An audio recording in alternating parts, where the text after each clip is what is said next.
दोस्तों नमस्कार, मैं डॉक्टर उमेश सिंह रामेश्वरम नेत्रालय प्रयागराज से। आज हम लोग चर्चा करते हैं मोतियाबिंद का ऑपरेशन किस मौसम में कराना चाहिए और कब कराना चाहिए। दो क्वेश्चन सबके मन में भरे रहते हैं। तो पहला चीज ये है कि मोतियाबिंद किसी भी मौसम में करा सकते हैं ऑपरेशन। जाड़े का इंतजार नहीं करना है, आपको जब जरूरत है तब कराइए। जल्दी जरूरत समझ में आ रही है जल्दी कराइए, बिल्कुल भी जाड़ा का इंतजार मत करिए, क्योंकि आंखें देखने के लिए बनी हैं। डेली रूटीन लाइफ के काम जो भी आप करते हैं वो सब आंखों से देख के करते हैं।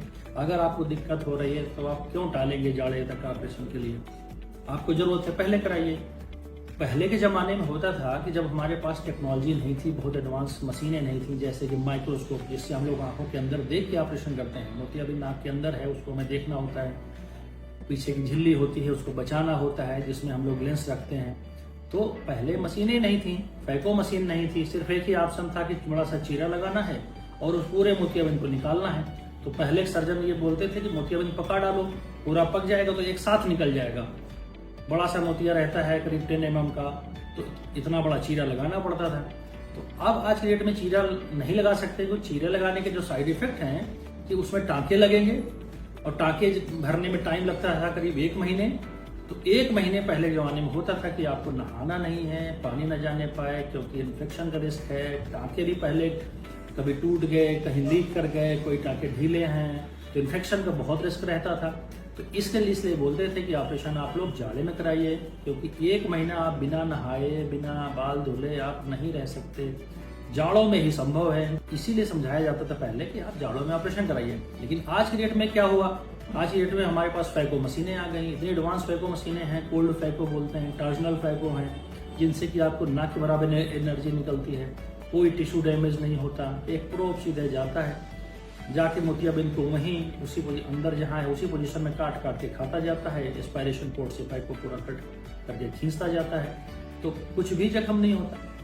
दूसरी बात क्या है, छोटा चीरा है, कोई हमें टाँके नहीं लगाने पड़े, तुरंत सेल्फ सीलिंग पोर्ट होता है। जैसे हम लोग कार के पहिए में हवा भरते हैं, हवा चली गई लेकिन निकलता नहीं है, तो सेम इस तरह हमारा पोर्ट होता है। पोर्ट से एंट्री किया, पोर्ट हमने निकाल लिया, एंट्री पॉइंट, तो कोई लीकेज नहीं होता। सबसे बड़ी चीज ये है कि जो SICS में चीरे वाले सर्जरी में जख्म भरता था, तो जब 2.5 नंबर 3 नंबर का सिलिंड्रिकल चश्मा आता था आपको दूर के लिए, अब ये फैको में ना के बराबर आ रहा है। मुश्किल से आधा नंबर क्रिएट होता है या इससे भी कम। तो आपको चश्मे का नंबर दूर का नहीं आया, जो कि बहुत बड़ा फायदा है। अदरवाइज आप जीवन भर के लिए दूर का चश्मा लगाने के लिए मजबूर हो गए, और पास का 2.5 नंबर प्लस 2.5 नंबर का चश्मा सबको लगाना ही पड़ता है। तो SICS में या चीरे वाली सर्जरी में आपको दूर का भी चश्मा चाहिए, पास का चाहिए। चश्मे की आपको डिपेंडेंसी होगी, बिना चश्मे के आप नहीं देख सकते, आपको हर रूटीन काम के लिए चश्मा टांग के रखना पड़ेगा। इसीलिए अब आज की डेट में SICS सर्जरी ऑब्सोलेट हो रही है।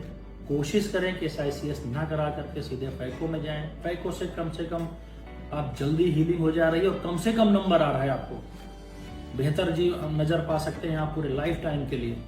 और किसी में अगर सिलिंड्रिकल नंबर है पहले से ही, तो उसको डालने के लिए टोरिक लेंसेज आ गए हैं। तो टोरिक से तो आप बिल्कुल ही दूर का नंबर गायब कर सकते हैं, स्फेरिकल भी और सिलिंड्रिकल भी।